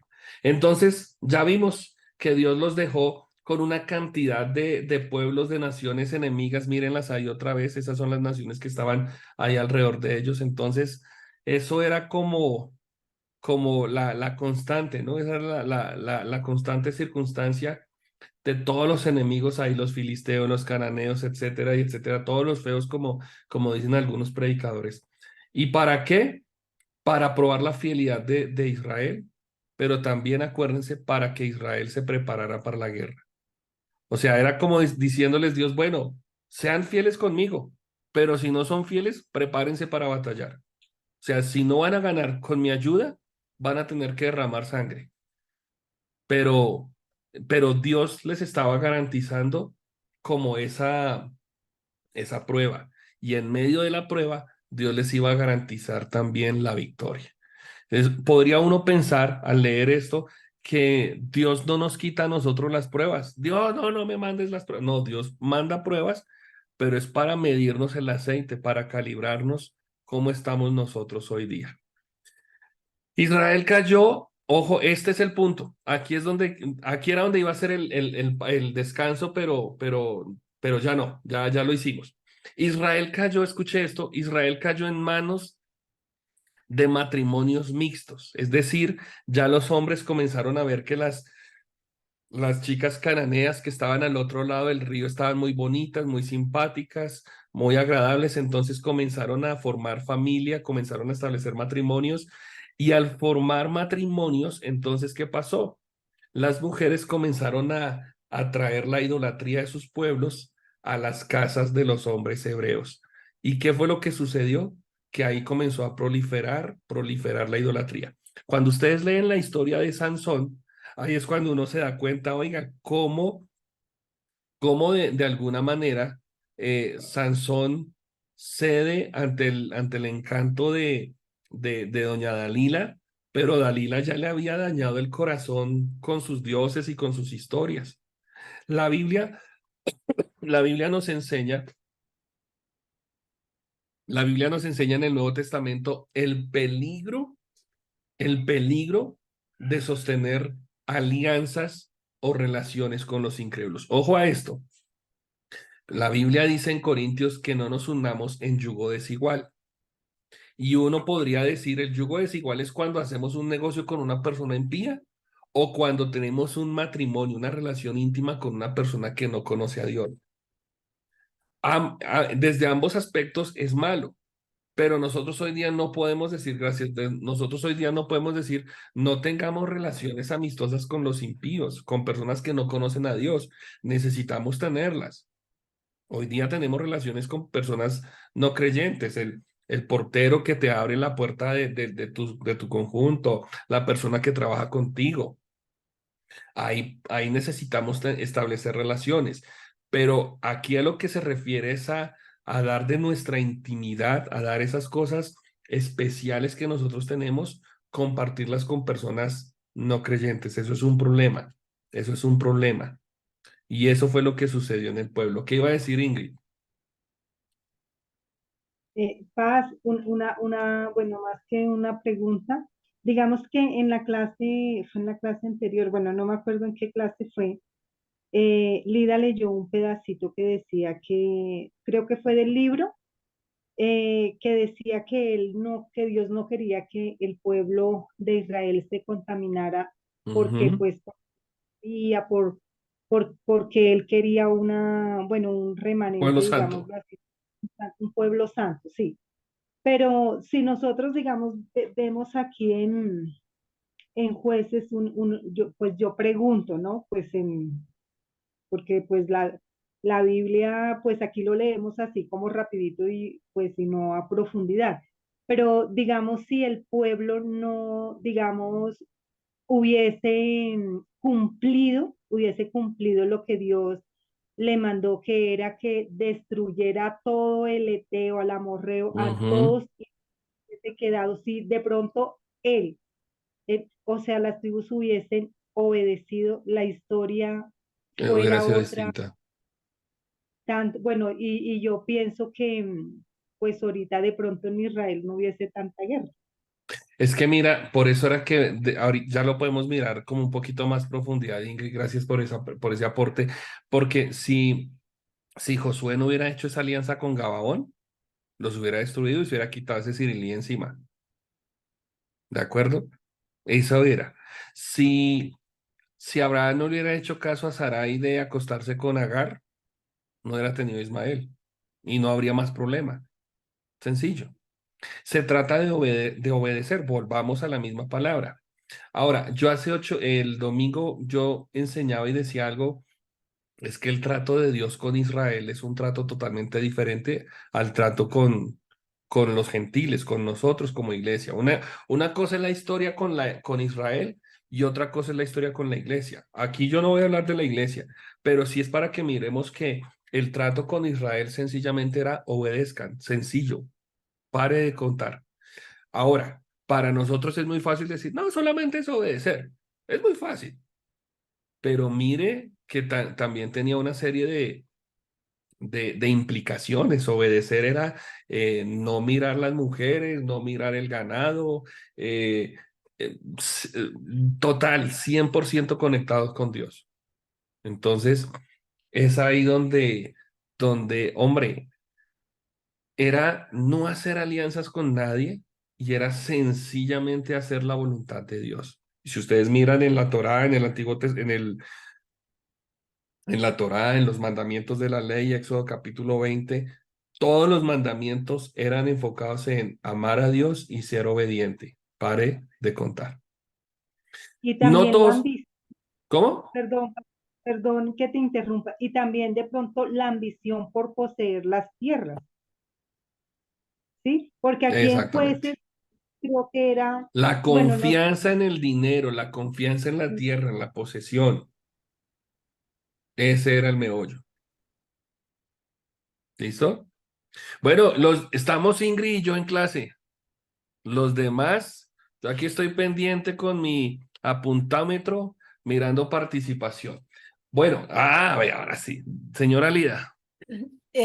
Pastor, digamos, cuando yo leía de Baal, porque vi quién es ese Dios, de dónde sale, pues dice que venía de Babilonia, o sea, como de la época de la Torre de Babel. Me acuerdo que con el pastor Baena, pues en clase nos decía que la idolatría pues viene desde esa época, viene desde Sí. Babilonia, viene desde Egipto, y pues ese Dios que alababan los cananeos era un Dios de Babilonia. Entonces, mi pregunta o mi inquietud también es un poco como lo plantea Ingrid, si se hubiera erradicado a todos los cananeos, pero de todas formas el pueblo, digamos, los israelitas de una u otra manera no traían, a pesar de que hubieran muerto ya como todas las generaciones antiguas, no traían como eso de esos dioses de la antigua Babilonia, Mm. de Egipto. Lo que pasa es que esa es la parte de la historia bíblica con la que uno va a encontrarse con muchos supuestos, con muchas otras ideas. ¿Por qué lo digo? Porque en Génesis cuando se habla de Babel, ya cuando está Babel, ya hay una población más grande de la tierra. no nos compete en esta clase, pero para que entendamos el siguiente tema. Dios creó a Adán y a Eva, pero no fueron los únicos. Hubo más personas. Y hubo más gente que seguramente se extravió. Acuérdense de Noé, en el tiempo del diluvio había gente mala, había gente perversa. Entonces el mal se expandió por todo el mundo, se levantan pequeños pueblos o para entenderlo nosotros, se levantan otras naciones, no del tamaño que nosotros hoy conocemos los países, pero sí hay otras naciones, otras culturas que seguramente no conocen a Dios y comienza a plagarse todo este tema. Entonces, Egipto, Babilonia, todas estas culturas que obviamente tenían conocimiento de la existencia de Dios, mas no lo adoraban como a tal. Y es ahí donde se aumenta la maldad, se aumenta la idolatría, se aumentan otras culturas. Y es ahí donde viene a calar toda esta historia. Si Dios, si Josué hubiera sido fiel, perdón, si Josué hubiera sido obediente, no es fiel, sino si Josué hubiera sido obediente, erradicaba el mal de ese sector, erradicaba el pecado para ellos, o sea, la tentación para ellos. Pero que se hubiera exterminado la maldad de todo el mundo, no sé. Bueno, ahí es mi punto, mi conjetura, no sé. No sé si se hubiera acabado todo el mal, pero la historia para Israel hubiera sido totalmente diferente. ¿De acuerdo? Pero así como hubo puntos negros, personas infieles, también hubo personas fieles, como por ejemplo la historia de Booz, de Noemí, que se la vamos a ver dentro de 8 días, porque es una historia muy linda, es una historia romántica, es una historia especial. Ya ahí no vamos a ver tanta sangre y tanta guerra, sino que vamos a ver cómo en medio de un mundo contaminado, una pareja, una mujer se mantuvo fiel, Dios la bendijo, y cómo esa historia es la antesala a la venida del Mesías. La historia de Boaz, de Noemí, la historia de Ruth, porque de ahí se desgaja la línea genealógica del Mesías. Y eso es muy interesante y eso lo vamos a ver dentro de 8 días. Pensemos rápidamente en lo siguiente. ¿Cómo es nuestra convicción personal? ¿Cómo es nuestra convicción personal frente al concepto del matrimonio hoy día? Lida, por ejemplo, Edgar, Mari, bueno, todos los que son padres de familia acá, ¿ustedes dejarían que sus hijos se casaran con personas inconversas? Bueno, culturas diferentes y tal vez sí, porque pues quién quita que Samuel Elí viaje a, no sé, a Guatemala algún día y se consiga una guatemalteca o las niñas viajen algún día a otro país y se casen con otras personas, pero listo, no hay problema. Pero dejaríamos que se casaran con personas inconversas que no conocieran a Dios. Y más en esta época, yo creo, pues yo no tengo hijos, pero si los tuviera yo no dejaría. ¿Por qué? Porque es precisamente, mire lo que sucede acá. Es lo que sucede aquí con esta nación de Israel. Cómo por dejar, por ser desobedientes, por ver la vecina, por ver a otra persona que no comparte mi fe, que no comparte mi creencia, pero mire cómo se desgajó el mal. Ahora, nosotros vivimos en una época, yo estoy convencido que es una época más complicada que la que estamos leyendo y mucho más grave, porque es que culturalmente esto es un caos el macho. Nosotros ya estamos acostumbrados a ver maldad y, uy, terrible el mundo, pero nuestros jóvenes ven, no, todo es bonito, todo es chévere. Entonces, nuestra convicción frente al matrimonio, a las relaciones sentimentales de nuestros hijos con otras personas, ¿cómo lo vamos a manejar? Edgar e Ingrid levantaron la mano. La pregunta es, o sea, la situación es hasta qué punto uno puede evitar eso, ¿no? O puede, cuando el pastor dice que si dejaría o no, pues de pronto la idea es que uno no deja, pero hasta qué punto usted puede decir, no, yo no lo dejo. Sí. Ahí es como que lo que me parece que sea por la edad que ellos tengan o por lo que sea. Bueno, Hay buen veces punto. que es muy difícil ya entrar a controlar esa parte, ¿no? Bien, dejémoslo ahí y ahorita le respondo esa parte. Ingrid y luego Lida. Bueno, yo estoy un poco de acuerdo con lo que dice don Edgar, porque nosotros como padres, mientras están aquí, digamos, bajo nuestro techo, nosotros le podemos enseñar principios, valores, decirles por qué no es bueno de pronto estar con un inconverso. Eh, pero lo que dice Edgar es cierto. O sea, nosotros lo podemos hacer y creemos que todo lo que le hemos enseñado, pues obviamente con la ayuda de Dios lo van a hacer, pero ya después de 18, cuando ya sean independientes, pues ya ahí se nos sale de las manos si llegan de pronto a cometer, pues a casarse o a tener una relación con personas inconversas, con yugo desigual. Pues lo que se quiere como es que, pues obviamente, ¿sí? Sigan los principios cristocéntricos que crean en la palabra, pero bueno, que Dios nos ayude después que ya de pronto no estemos o vayan a tener una relación. Perfecto, muy bien, buen punto.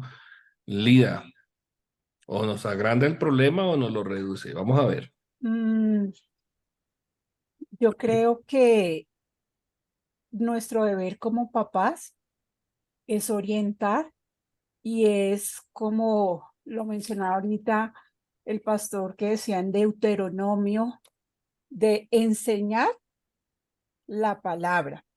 Si bien no podemos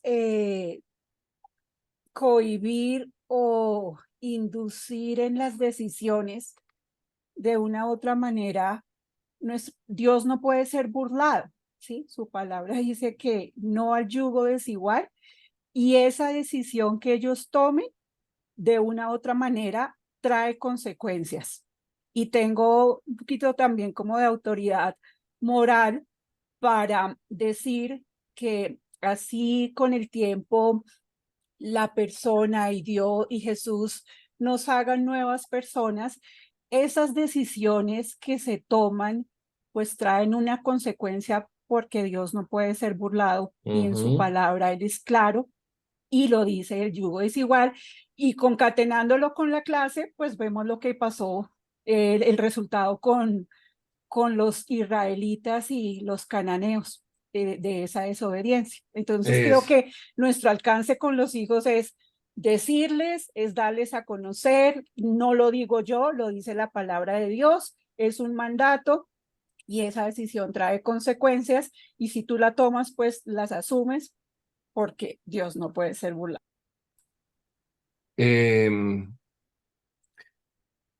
Ay, perdón. Es como modelar con el ejemplo. Bien, son varias cosas. Lo que sucede es que la postura de ustedes tres es real, es verídica, porque ustedes son padres, porque ustedes, bueno, todos los que estamos acá, yo creo que no sé si alguien haya nacido de cuna en un hogar cristiano evangélico arraigado, mejor dicho así, súper, súper guau. Pero resulta que no, tal vez todos tenemos un contexto católico, un contexto tradicional. Nuestros hijos toman las decisiones, pero somos nosotros los que modelamos, nosotros modelamos. Obviamente que va a llegar un momento en que ellos van a tomar una decisión para su vida y pues lo más especial que nosotros podíamos dejar es sembrar en ellos el ejemplo para que cuando ellos estén fuera de nuestro alcance, tomen las mejores decisiones, no coaccionados por nosotros, sino recordando lo que nosotros invertimos en ellos. ¿Cuál fue el problema con Josué, con los jueces? Precisamente que Josué, a ver, Josué tuvo la culpa, echámosle la culpa a Josué, porque resulta que Josué no dejó un ejemplo.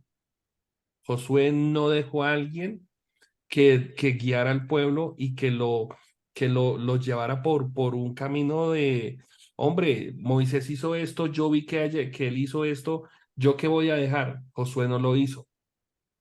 Nosotros obviamente tenemos, pues hoy día tenemos alrededor, tenemos también cananeos, amorreos, fereceos, tenemos muchas cosas negativas.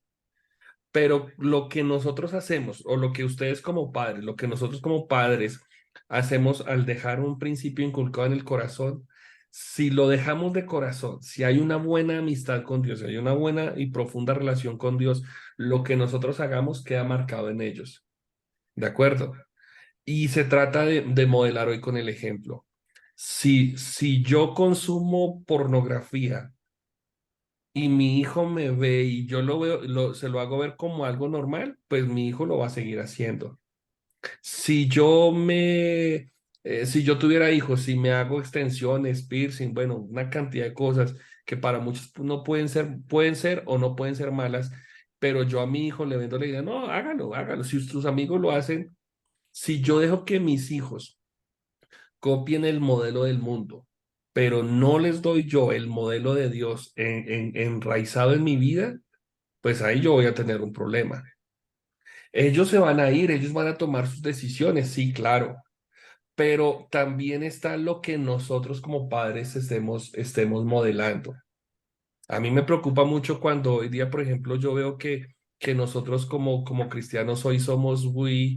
Mi papá hace muchos años tenía una frase que él decía, es que nosotros tenemos un pie en la iglesia y otro pie en el mundo, porque mis hermanos iban a la iglesia, pero ellos eran de baile, de concierto del Binomio de Oro, de Jorge Oñate, y eso era muy bonito, y uno escuchaba, oh, qué chévere, bacano, no era malo.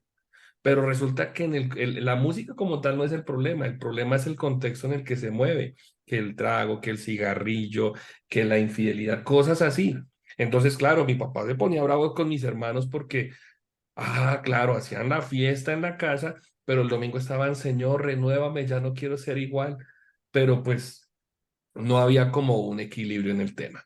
Ahora, si en esa época mis hermanos tuvieran hijos, ¿qué modelo dejarían a sus hijos? Pues grave, malo, ¿verdad? Porque pues, a ver, no hay como una consecuencia entre lo que pensamos y lo que hacemos. En el pueblo de Israel pasó eso. A nosotros lo que nos debe quedar de lección es, sí, nos puede costar, y lo que dice Edgar es muy cierto, obvio, o sea, yo formo, pero ¿hasta qué punto voy a obligar? No se trata, yo lo diría que no se trata tanto de obligar, sino se trata de modelar, modelar. El problema fue que Josué no dejó un modelo a seguir. El problema fue ese. Si hoy no más para ser cristiano cuesta, porque muchas veces las personas que están al frente de nosotros nos fallan. Dios no falla, pero nosotros ponemos es nuestra mirada no en Dios, sino la ponemos en el pastor, en el líder de jóvenes, el líder de matrimonios. ¿Cuántos no nos fijamos en una persona que como tal en algún momento va a fallar?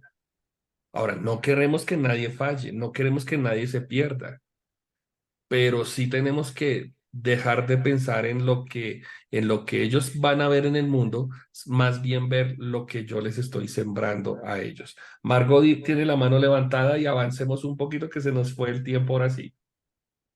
Yo estaba, o sea, en lo que leímos del libro, esto está pasando como lo que le pasó a Sansón con Manuel, papá. Ellos no querían como papás que Sansón se casara, que se enamorara de una filistea. Ujú.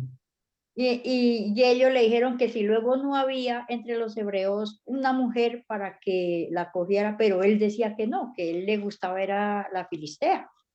Entonces, así también le puede pasar a los hijos. Es el problema, es el problema. No puedes coger más. Sí, no hay más que escoger. Y ese es un cuento, ese es un tema que hoy día hay mucho entre el joven. No, es que no hay de dónde escoger, o no hay que, sí me entiende, pero pienso que es más lo que nosotros estamos modelando. Hoy, yo considero, yo como llevo 20 años predicando, 20 años pastoreando, pero sí me he encontrado con la iglesia que hoy tenemos o la iglesia que hoy vemos en el mundo es una iglesia totalmente diferente. La iglesia antes era muy radical, hoy día es una iglesia muy permisiva, pero es porque hemos dejado que el sistema del mundo penetre en la iglesia, penetre en los hogares, penetre en la educación, ¿de acuerdo? Hace unos años yo escuchaba que para el Papa, el sumo pontífice, no era, no, o sea, el matrimonio es un hombre y una mujer y pare de contar. Pero hoy día yo, dice el sumo pontífice, estamos pensando que más bien dejemos que hombre con hombre, mujer con mujer.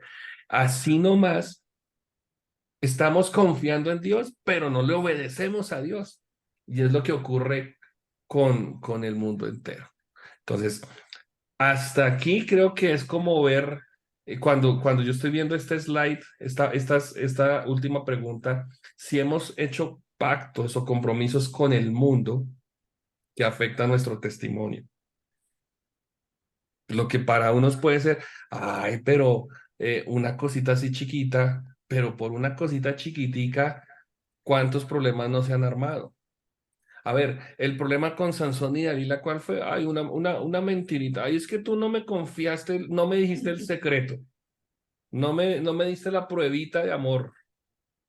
Sansón le dio la pruebita de amor a Dalila y mire, le sacaron los ojos y terminó. ¿Ve? Entonces es ahí donde tenemos que pensar en una fe radical, en una fe radical, que obviamente necesitamos en este tiempo. No es tampoco prohibir, pero sí tenemos que modelar, modelar, modelar. Creo que ese es el principio de nuestro cristianismo hoy. Bueno, Pastor, y señora. también el problema que pasó con la levita y el levita y la concubina, Ok. que hubo infidelidad. El problema que hubo con la hermana de David, ¿cómo era? Con Abnón, que amaba a su hermana, se acuesta con su hermana y después la aborrece. ¿El problema cuál fue? Viejo que se acostó con su hermana. Y mire, sí, o sea, ahí tenemos material como para ir revisando sobre todo este manojo de historias. Bueno, muy bien, ya hablamos de la victoria incompleta. O sea, llegaron a la tierra, poseyeron la tierra, pero estaban perdiendo el fundamento. ¿De acuerdo? Estaban perdiendo su fundamento. Luego hablaremos de los 12 jueces, desde el capítulo 3 hasta el capítulo 16. Yo sé que el tiempo Michi nos escribió, pero no voy a alcanzar a leer los comentarios de Michi, no los voy a poder, no voy a alcanzar a leerle todos los comentarios. Solamente, pues, ya se nos fue el tiempo. Dejarles esto. Este cuadrito nos muestra la historia de los 12 jueces. Aquí hay 6. En un segundo cuadro están los demás, solamente como para mostrarles esto. El primer juez, Otoniel, él otorgó 40 años de paz bajo 8 años de opresión. Venga a ver qué nos aparece aquí. Bueno, aquí está toda la historia de este juez. Y tengo de todos los jueces, pero no vamos a alcanzar por factor tiempo. Ahod, que era el zurdo. Quién sabe por qué le habrán hecho tanta referencia al zurdo. El zurdo nos dio 80 años de paz bajo 18 años de opresión. Sangar. Margot iba a decir algo, que tiene la manito levantada. No, no sé cómo quitarla. Ah, bueno, tampoco yo, tranquila. Samgar, no sabemos nada de Angar, solamente que con la guijada de bueyes mató a 600 personas, a 600 filisteos. Débora y Barak, 40 años de paz bajo otros 20 de opresión. Gedeón, 40 años de paz, luego de 7 años de opresión. Tola e Isaacar, 23 años de paz. Jair, de Jair no, perdón, se lee que tuvo 30 hijos y a cada uno lo puso como gobernante. Eso sí fue el único caso de autoridad delegada. Trabajó 22 años. Jefté ofreció 6 años de paz bajo 18 años de opresión. Ibzán, Elón, Abdón, y terminamos con no Samson, sino con Sansón, quien juzgó por 20 años. De cada uno de estos personajes hay una historia, hay un contexto, pero pues el tiempo no nos permite avanzar mucho. Ahí se los quería dejar. Aquí está los lugares donde ellos estuvieron, cada uno gobernando en cada lugar, en qué sitio estuvieron, etcétera, y etcétera. Y por último, una época total de corrupción en medio de los jueces. O sea, los jueces, Dios los utilizó, pero también hubo sendos casos de corrupción. Entonces, está el caso de Micaía, el caso de la concubina y todos los problemas con Benjamín. Bueno, ahí tenemos mucho material, pero pues ya por factor de tiempo no alcanzo a mostrarles todo. Yo más bien opto por dejarles a ustedes estas diapositivas. Tal vez dentro de 8 días alcancemos a mirar un poquito más para que veamos algo sobre toda esta historia. No sé si tienen algún comentario. Todos estos que estoy pasando acá son casos morales, circunstancias que vivieron en esa época, situaciones que se vivieron en toda la época de los jueces, cómo Dios actuó, cómo, cómo existe una guerra tremenda. Y al final, ya aquí para cerrar esta parte, el resumen de Jueces es el último versículo del libro. El resumen es el último versículo del libro. Concluye diciendo que en Israel, el problema de Israel es que no había rey. Cada uno hacía lo que bien le parecía. ¿Qué opinión les deja a ustedes este versículo? El problema es que en Israel no había rey y que cada uno hacía lo que bien les parecía. ¿Qué opinión tienen de ese versículo? ¿Estará en lo correcto el escritor? Yo creo que no, porque digamos el rey de ellos era Dios, pero ellos no lo aceptaron pues como rey, sino que querían un rey terrenal, pues alguien que estuviera presente. Exactamente, no te lo reveló ni carne ni sangre, mi querido José. Lo que sucede es que ellos estaban viendo muchos modelos. Todas las naciones que los estaban subyugando, todas las naciones tenían rey, tenían hombre fuerte.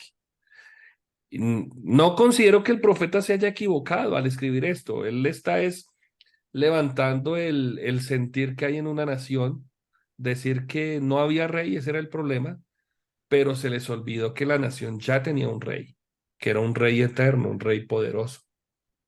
Entonces, ese es el problema, que muchas veces nosotros queremos modelar o queremos tener lo mismo que tiene el mundo, el mismo estilo de música, el mismo estilo de ropa, el mismo estilo de conversación, pero no nos damos cuenta que Dios tiene otro estilo para nosotros. Es ahí donde está el problema. Ese es el versículo clave, el versículo que resume todo el libro de los jueces. En Israel no había rey y cada uno hacía lo que bien le parecía. En cuanto a Dios, la santidad y la justicia en balance con la misericordia, eso es un balance que vamos a encontrar. Dios es juez, Dios es justo, Dios es recto, pero también es un Dios misericordioso.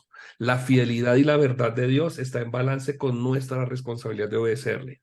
Por eso les decía, no se trata solamente de ver lo lindo, lo bueno que es Dios, no hay nadie como tú, no hay otro como tú, sino que también es, Señor, ¿qué quieres que yo haga? ¿Cómo quieres que yo viva? ¿Cómo quieres que yo sea? Otra diferencia aquí grande es que Josué es un libro de victoria porque hay obediencia, pero Jueces es un libro de fracaso porque no hay obediencia. Y en cuanto al ser humano, en cuanto al hombre como tal, pues el hombre tiene un carácter pecaminoso. El hombre solo, el hombre solo como individuo sin Dios peca. Y el hombre cuando quiere imitar los modelos de la humanidad como tal, también peca. Entonces, es un problema el humanismo, Es un problema cuando nosotros estamos pensando, no, pues hagamos, vivamos como nosotros querramos, hagámoslo, imitemos otras culturas, imitemos otras costumbres. Entonces Jesús no hubiera dicho que nosotros somos la sal y la luz de este mundo. Él hubiera dicho, la sal y la luz es el mundo, peguémonos a ellos. Jesús lo que dijo es que nosotros somos la sal y nosotros somos la luz. Eso lo debía entender el pueblo de Israel, no lo entendió, pero queda para nosotros para que lo entendamos. Muy bien, muy bien. Muchísimas gracias. ¿Algo más por ahí?